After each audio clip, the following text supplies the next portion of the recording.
Ils se sont levés contre moi,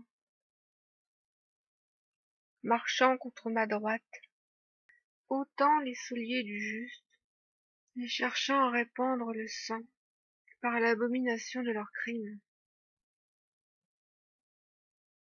Ils ont marché contre ma face, et contre la face de mon envoyé. Ils ont voulu ôter la pierre qui leur servait d'édifice. Mais qui peut détruire ce que Dieu a construit?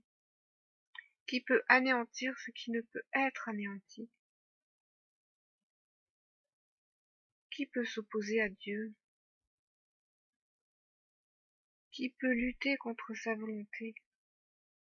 Qui même peut oser ne pas se soumettre à lui? Lui qui est tout-puissant, lui qui règne sur les hommes, lui qui règne sur toute la terre, et lui qui règne dans tous les cieux. Il est le Tout-Puissant. Il demeure éternellement, et il se moque des méchants. Il se moque de ceux qui s'opposent à lui. Il les regarde comme des êtres stupides, insensés, qui n'ont pas voulu recevoir la sagesse pour le connaître, pour le craindre et pour lui obéir.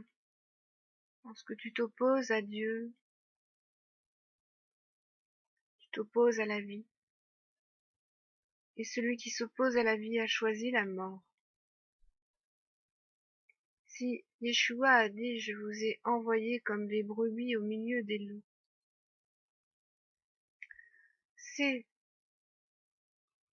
pour nous avertir que nous aurons des opposants sur notre route, des personnes qui lutteront contre nous parce qu'ils luttent contre Dieu, des personnes qui s'opposeront à notre témoignage parce qu'ils s'opposent à Dieu et qu'ils s'opposent à sa vérité.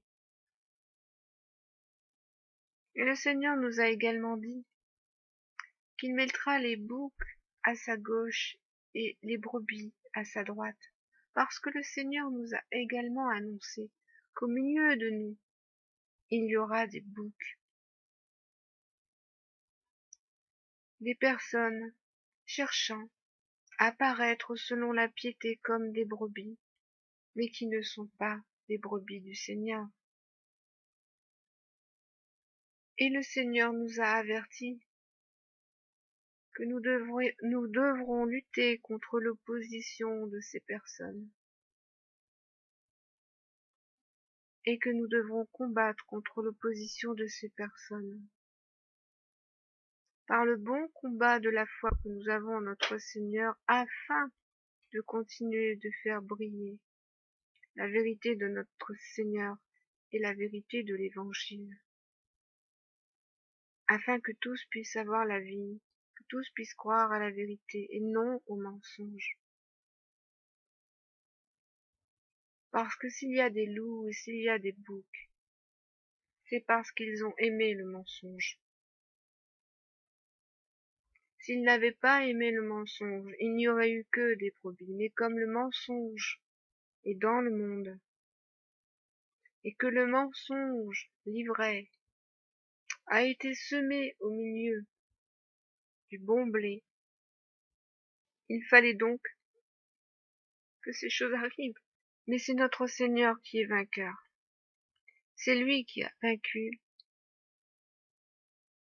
le diable, Satan, par sa mort et sa résurrection. C'est lui qui a vaincu le mensonge, le père du mensonge, le menteur. Et nous savons qu'en lui nous sommes vainqueurs contre ceux qui œuvrent pour le mensonge et pour la mort. Mais le Père a dit que certains veulent s'opposer contre sa face et contre la face de son envoyé, et aussi contre la face de ceux qui sont devenus ses enfants. Mais qui est notre bouclier? Qui combat pour nous dans la bataille? Qui nous a appris à manier l'épée? Qui nous couvre de sa cuirasse d'airain? Qui nous fortifie par sa vérité? Car il a mis sa force dans nos reins.